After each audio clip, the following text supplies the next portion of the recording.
വർഗവഞ്ചകൻ, കുലം കുത്തി, നികൃഷ്ടജീവി, സാമ്രാജ്യത്വ ശക്തികളുടെ ചാരൻ എന്നീ പദപ്രയോഗങ്ങൾ മലയാളികൾ ഏറ്റവും അധികം കേട്ടിട്ടുണ്ടാകുക CPM നേതാക്കളുടെ വായിൽ നിന്നായിരിക്കണം.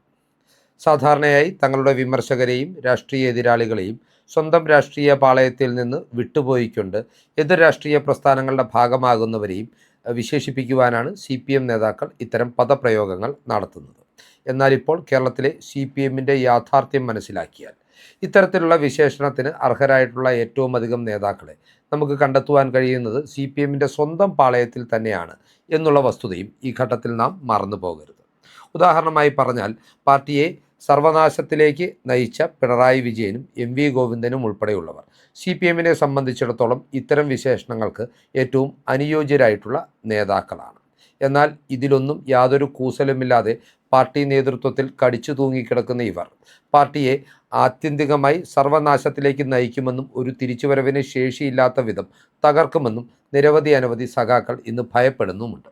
പിണറായിയെ സംബന്ധിച്ചിടത്തോളം തൻ്റെ പ്രതിപക്ഷ നേതൃസ്ഥാനം നിലനിർത്തുക, മകൾ ജയിലിൽ പോകാതിരിക്കുക, അഴിമതി കേസുകൾ പുറത്തു വരാതിരിക്കുക എന്നീ നിലപാടുകളാണ് ഇന്ന് അദ്ദേഹത്തിന് പ്രധാനമായും മുമ്പിലുള്ളത്. എന്നാൽ പാർട്ടി സംസ്ഥാന സെക്രട്ടറിയായിട്ടുള്ള MV ഗോവിന്ദൻ ഇപ്പോഴും പാർട്ടിയിൽ സജീവമായ ചില പ്രത്യേകതരം ഇടപെടലുകൾ നടത്തിക്കൊണ്ട് പാർട്ടിയെ മാത്രമല്ല അതിൻ്റെ പോഷക സംഘടനകളെ പോലും കല്ലിന്മേൽ കല്ലില്ലാത്ത നിലയിൽ നാശത്തിലേക്ക് നയിക്കുന്ന നിലപാടുകളുമായിട്ടാണ് സജീവമായി നിലകൊള്ളുന്നത്. ഇത്തരത്തിൽ MV ഗോവിന്ദൻ എന്ന പാർട്ടി സെക്രട്ടറി ചില പ്രത്യേക ഇടപെടലുകൾ നടത്തിക്കൊണ്ട് DYFIയെ എങ്ങനെ തകർക്കുവാൻ ശ്രമിക്കുന്നു, CPMനെ എങ്ങനെ തകർത്തു എന്നീ കാര്യങ്ങൾ പ്രേക്ഷകർക്കായി വിശദീകരിക്കുന്നതിനായിട്ടാണ് ഈ വീഡിയോ പങ്കുവെക്കുന്നത്. ഈ വീഡിയോയുടെ വിശദാംശങ്ങളിലേക്ക് കടക്കുന്നതിന് മുന്നോടിയായി പ്രിയപ്പെട്ട പ്രേക്ഷകർ കേരള സ്പീക്സിൻ്റെ യൂട്യൂബ് ചാനൽ സബ്സ്ക്രൈബ് ചെയ്ത് ഞങ്ങൾക്കുള്ള പിന്തുണ ഇനിയും തുടരണം എന്നുകൂടി അഭ്യർത്ഥിക്കുകയാണ്.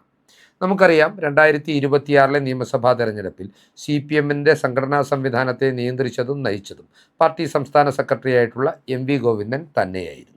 CPMനെ സംബന്ധിച്ചിടത്തോളം കണ്ണൂരിൽ മാത്രമല്ല സമീപ ജില്ലകളിലും കേരളത്തിലാകമാനവും വലിയ രീതിയിലുള്ള തിരിച്ചടി ഉണ്ടാകുന്നതിന് കാരണമായിട്ടുള്ളത് MV ഗോവിന്ദൻ 2021-26 കാലഘട്ടത്തിൽ പ്രതിനിധീകരിച്ച പാർട്ടിയുടെ ശക്തി കേന്ദ്രമായിട്ടുള്ള കണ്ണൂർ ജില്ലയിലെ തളിപ്പറമ്പ് നിയോജക മണ്ഡലത്തിലെ സ്ഥാനാർത്ഥിത്വമായിരുന്നു.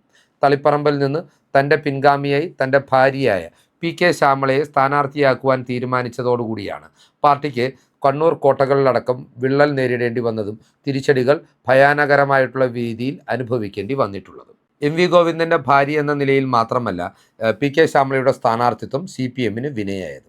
ആന്തൂരിൽ നഗരസഭയുടെ അധ്യക്ഷയായിരിക്കെ സാജൻ എന്ന പ്രവാസി വ്യവസായിയുടെ മരണത്തിനിടയാക്കിയ ഇടപെടൽ നടത്തി എന്ന ഒരു കേസിൽ PK ശ്യാമള കേരളത്തിന് മുഴുവൻ വെറുക്കപ്പെട്ടിട്ടുള്ള ഒരു വ്യക്തിയായിരുന്നു. ഇതുപോലും മനസ്സിലാക്കുവാൻ തയ്യാറാകാതെ എങ്ങനെയെങ്കിലും പാർട്ടി വീണ്ടും അധികാരത്തിലെത്തിയാൽ തൻ്റെ ഭാര്യയെ മന്ത്രിയാക്കാമെന്ന് വ്യാമോഹിച്ച് തന്നെയാണ് ഗോവിന്ദൻ ഭാര്യയ്ക്കായി കരുക്കൾ നീക്കിയതും സ്ഥാനാർത്ഥിത്വം ഉറപ്പിച്ചെടുത്തതും. എന്നാൽ തളിപ്പറമ്പ് പോലൊരു പാർട്ടി കോട്ടയിൽ ശ്യാമളയുടെ സ്ഥാനാർത്ഥിത്വം വഴി പാർട്ടിക്ക് പരാജയം നുകരേണ്ടി വന്നു എന്ന് മാത്രമല്ല, പയ്യന്നൂരിലും കണ്ണൂരിലുമടക്കം പാർട്ടിയുടെ പരാജയത്തിൻ്റെ ആഘാതം കൂട്ടുവാനും ഈ ഒരു സ്ഥാനാർത്ഥിത്വം വഴിവെച്ചു. കേരളത്തിലെമ്പാടും പാർട്ടിയുടെ പ്രതിച്ഛായയ്ക്ക് പാർട്ടിയിൽ കുടുംബാധിപത്യവും ഏകാധിപത്യവും നിലനിൽക്കുന്നു എന്നൊരു പ്രതീതി സൃഷ്ടിച്ചുകൊണ്ട് ഡാമേജ് വരുത്തുവാനും ഗോവിന്ദൻ്റെ ഈ നീക്കങ്ങൾ ഏറെ സഹായകരമായി എന്നതാണ് വസ്തുത. എന്നാൽ ഇതുകൊണ്ടൊന്നും പഠിക്കാതെ പാർട്ടി സെക്രട്ടറിയായിട്ടുള്ള MV ഗോവിന്ദൻ ഇത്തരം പുതിയൊരു റിക്രൂട്ട്മെൻറ്റിനാണ് ഇപ്പോൾ ചരട് വലിച്ചുകൊണ്ടിരിക്കുന്നത്. DYFIയുടെ സംസ്ഥാന അധ്യക്ഷ സ്ഥാനത്തേക്ക് തനിക്ക് ഇഷ്ടപ്പെട്ടിട്ടുള്ള ചിന്താ ജെറോമിനെ പ്രതിഷ്ഠിക്കുവാനായിട്ടാണ് ഗോവിന്ദൻ ഇപ്പോൾ കരുനീക്കങ്ങൾ സജീവമാക്കിയിരിക്കുന്നത്. ചിന്താ ജെറോമിനെ കുറിച്ച് പറയുമ്പോൾ കേരളത്തിലെ ജനങ്ങൾ ഏറ്റവും അധികം വെറുക്കുന്ന ഒരു യുവജന വനിതാ രാഷ്ട്രീയ പ്രവർത്തകയാണ് അവർ എന്ന് നമുക്ക് നിസ്സംശയം പറയുവാൻ സാധിക്കും. ജനങ്ങൾക്കുള്ള വെറുപ്പ് മാറ്റി നിർത്തിയാലും പാർട്ടിക്കാരെ സംബന്ധിച്ചിടത്തോളം അവർ ഒട്ടും സ്വീകാര്യമായിട്ടുള്ള ഒരു വ്യക്തിയല്ല. കാരണം അവരുടെ കഴിഞ്ഞ കാലത്തെ നിലപാടുകളും പ്രസംഗങ്ങളും അവരുടെ വിദ്യാഭ്യാസ യോഗ്യതയെക്കുറിച്ചും അവരുടെ PhDയെക്കുറിച്ചുമുള്ള സംശയങ്ങളുമെല്ലാം പാർട്ടി പ്രവർത്തകർക്കിടയിൽ പോലും ശക്തമായിട്ടുള്ള എതിർപ്പുയർന്നു വരുവാനുള്ള കാരണമായി മാറിയിട്ടുണ്ട്. CPM അധികാരത്തിലിരുന്ന ഘട്ടത്തിലെല്ലാം വലിയ രീതിയിലുള്ള ആനുകൂല്യങ്ങളും ചിന്താ ജെറോം കൈപ്പറ്റിയിട്ടുണ്ട് എന്നതാണ് യാഥാർത്ഥ്യം. യുവജന കമ്മീഷൻ അധ്യക്ഷ എന്ന നിലയിൽ ലക്ഷക്കണക്കിന് രൂപയാണ് ചിന്താ ജെറോം ശമ്പള ഇനത്തിൽ ഒന്നാം പിണറായി സർക്കാരിൻ്റെ കാലത്ത് കീശയിലാക്കിയത്. ഇതിനു പുറമെ പ്രതിദിനം 5000-ലധികം രൂപ വാടക വരുന്ന പഞ്ചനക്ഷത്ര ഫ്ലാറ്റിലായിരുന്നു ചിന്താ ജെറോം ഒരു വ്യവസായിയുടെ ആനുകൂല്യത്തിൽ അമ്മയോടൊപ്പം കുടുംബസമേതം താമസിച്ചു വന്നിരുന്നത് എന്ന ആരോപണങ്ങളും അക്കാലങ്ങളിൽ CPM-നെ വലിയ രീതിയിലുള്ള പ്രതിരോധത്തിലേക്ക് നയിച്ചിട്ടുള്ള സംഭവങ്ങളാണ്. ചിന്താ ജെറോമിനെ സംബന്ധിച്ചിടത്തോളം സ്വയം ഒരു ബുദ്ധിജീവി പരിവേഷം എടുത്തണിയുകയും വായിൽ നിന്ന് വിളമ്പുന്ന മുഴുവൻ വിഡ്ഢിത്തരങ്ങളാകുകയും ചെയ്യുന്നതോടുകൂടി അവർ പ്രതിനിധീകരിക്കുന്ന രാഷ്ട്രീയവും അവർ മൂലം തന്നെ കേരളത്തിൽ പലവട്ടം അപമാനിക്കപ്പെട്ടിട്ടുള്ള സാഹചര്യങ്ങളും ഉണ്ടായിട്ടുണ്ട്. ജിമിക്കി കമ്മൽ പ്രസംഗവും അതുപോലെ തന്നെ തൻ്റെ PhD പ്രബന്ധത്തിലെ വൈലോപ്പള്ളിയുടെ വാഴക്കുല എന്നുള്ള പ്രയോഗവും അതുപോലെ തന്നെ ഏറ്റവും ഒടുവിൽ തോറ്റിട്ടും ഞങ്ങൾ പൊതിച്ചോറ് കൊടുത്തിട്ടില്ല എന്ന വിലാപവുമെല്ലാം ചിന്തയെ വെറുക്കപ്പെട്ടവളാക്കി മാറ്റിയിട്ടുണ്ട്, പരിഹാസ്യ കഥാപാത്രമാക്കി മാറ്റിയിട്ടുണ്ട് എന്ന കാര്യത്തിൽ തർക്കമില്ല.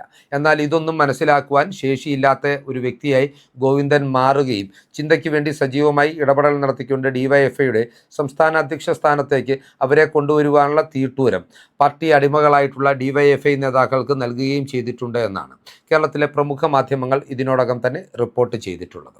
ഇത്തരത്തിൽ നോക്കുമ്പോൾ ഭാര്യയുടെ സ്ഥാനാർത്ഥിത്വം വഴിയും ചിന്തയുടെ DYFI സംസ്ഥാന അധ്യക്ഷ സ്ഥാനത്തേക്കുള്ള റിക്രൂട്ട്മെൻറ്റ് വഴിയും MV ഗോവിന്ദൻ പാർട്ടിയെ സംബന്ധിച്ചിടത്തോളം ഒരു നികൃഷ്ടജീവിയും കുലം കുത്തിയും അതുപോലെ തന്നെ സാമ്രാജ്യത്വ ശക്തികളുടെ ചാരൻ എന്ന് വിശേഷിപ്പിക്കുവാൻ കഴിയാവുന്ന ഒരു വ്യക്തിയുമായി മാറിയിട്ടുണ്ട് എന്ന രാഷ്ട്രീയ യാഥാർത്ഥ്യം പ്രേക്ഷകർക്ക് മുമ്പിൽ ഇതിനാൽ തന്നെ പങ്കുവെക്കുവാൻ ആഗ്രഹിക്കുകയാണ്. ഇനി DYFIയിലേക്ക് വന്നാൽ ചിന്താ ജെറോമിന് പകരക്കാരനാകാൻ ആരുണ്ട് എന്നൊരു ചോദ്യവും ഇവിടെ പ്രസക്തമാണ്. കാരണം ഒന്നിനൊന്ന് മെച്ചമായിട്ടുള്ള ചില വിഡ്ഢിക്കോമരങ്ങളുടെ പേരാണ് ഇപ്പോൾ DYFI സംസ്ഥാന അധ്യക്ഷ സ്ഥാനത്തേക്ക് CPM-ൽ നിന്നും DYFIയിൽ നിന്നും സംഘടനാ പ്രതിനിധികളുടെ ഭാഗത്തു നിന്ന് ഉയർന്നു വരുന്നത്. ചിന്താ ജെറോമിന് പകരക്കാരിയായി ഒരു വിഭാഗം, കൃത്യമായി പറഞ്ഞാൽ പിണറായി വിജയൻ്റെ മകളുടെ രണ്ടാം ഭർത്താവായിട്ടുള്ള മുഹമ്മദ് റിയാസിൻ്റെ പിന്തുണയോടുകൂടി ഒരു വിഭാഗം ഉയർത്തിക്കാട്ടുന്നത് മറ്റൊരു സവിശേഷ വ്യക്തിയെയാണ്. ആര്യ രാജേന്ദ്രൻ എന്നാണ് ഇവരുടെ പേര്. തിരുവനന്തപുരം മേയർ പദവിയിൽ ഇവർ 5 വർഷക്കാലം തുടർന്നതോടുകൂടി സമാനതകളില്ലാത്ത തിരിച്ചടിയാണ് പതിറ്റാണ്ടുകൾ തങ്ങളുടെ കുത്തകയായിരുന്ന തിരുവനന്തപുരം കോർപ്പറേഷനിൽ CPM-ന് നേരിടേണ്ടി വന്നത്. BJP ചരിത്രത്തിലാദ്യമായി തിരുവനന്തപുരം കോർപ്പറേഷൻ്റെ ഭരണം ആധികാരികമായ ഒരു ഭൂരിപക്ഷത്തോടുകൂടി പിടിച്ചെടുക്കുന്ന സാഹചര്യത്തിലേക്ക് പോലും കാര്യങ്ങൾ എത്തിച്ചത് ആര്യയുടെ ജനങ്ങളെ വെറുപ്പിക്കുന്ന പ്രവർത്തന രീതിയും ശൈലിയുമായിരുന്നു എന്ന കാര്യത്തിലും തർക്കം വേണ്ട. എന്തിനേറെ പറയുന്നു, ആര്യ രാജേന്ദ്രൻ്റെ ഭർത്താവ് എന്ന ലേബൽ പാർട്ടി കോട്ടയായിട്ടുള്ള ബാലുശ്ശേരിയിൽ മുൻ MLA ആയിട്ടുള്ള സച്ചിൻ ദേവിൻ്റെ ഈ നിയമസഭാ തെരഞ്ഞെടുപ്പിലെ പരാജയത്തിനും കാരണമായിട്ടുണ്ട്. അതുപോലെ തന്നെ തിരുവനന്തപുരം നേമം നിയോജക മണ്ഡലത്തിൽ ആര്യ രാജേന്ദ്രൻ പ്രചരണത്തിനെത്തിയതാണ് തൻ്റെ ദയനീയ പരാജയത്തിന് കാരണമെന്ന് മുൻ മന്ത്രിയായിട്ടുള്ള V ശിവൻകുട്ടിയും പാർട്ടി വേദികളിൽ തന്നെ തുറന്നടിച്ചിട്ടുണ്ട് എന്നും റിപ്പോർട്ടുകൾ പുറത്തു വരുന്നുണ്ട്. ഇനി ചിന്താ ജെറോമും ആര്യ രാജേന്ദ്രനും അല്ലാതെ മറ്റാരെ എന്ന് ചോദിച്ചാൽ ഈ പദവി ലക്ഷ്യമിട്ട് നീക്കം നടത്തുന്ന മറ്റൊരു പ്രമുഖൻ എന്ന് പറയുന്നത് സ്ഥിരം തെരഞ്ഞെടുപ്പുകളിൽ തോൽക്കുന്ന ജെയ്ക് സി തോമസ് എന്നു പേരുള്ള നേതാവാണ്.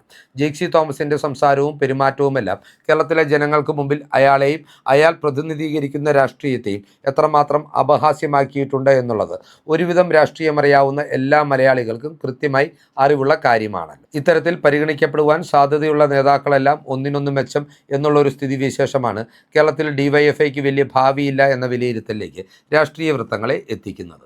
ഏതൊക്കെയാണെങ്കിലും ഈ ഘട്ടത്തിലും MV ഗോവിന്ദൻ നടത്തുന്ന ഈ റിക്രൂട്ട്മെൻറ്റ് കലാപരിപാടി CPM-ൻ്റെയും DYFIയുടെയും ആയുസ് ഒടുക്കും എന്ന കാര്യത്തിൽ തർക്കം വേണ്ട. ഒരുപക്ഷേ ഇനി അദ്ദേഹം നിർണായകമായിട്ടുള്ള ഇത്തരമൊരു ഇടപെടൽ നടത്താൻ പോകുന്നത് SFIയിലായിരിക്കും. അങ്ങനെയാണെങ്കിൽ SFIയുടെ കാര്യത്തിലും ഏറെക്കുറെ തീരുമാനമാകും. അതിനുള്ള അവസരം ഗോവിന്ദന് ലഭിക്കുമോ എന്ന് മാത്രമാണ് അറിയാനുള്ളത്. കാരണം SFIയെ ഇപ്പോൾ നയിക്കുന്നത് ഇതിനേക്കാൾ കെങ്കേമനായിട്ടുള്ള M ശിവപ്രസാദ് എന്നുള്ള കോമാളിക് സഖാവാണ് എന്നുള്ളതുകൊണ്ട് ഗോവിന്ദൻ ഇക്കാര്യത്തിൽ വലിയ സ്കോപ്പ് ഉണ്ടാകാൻ സാധ്യതയില്ല.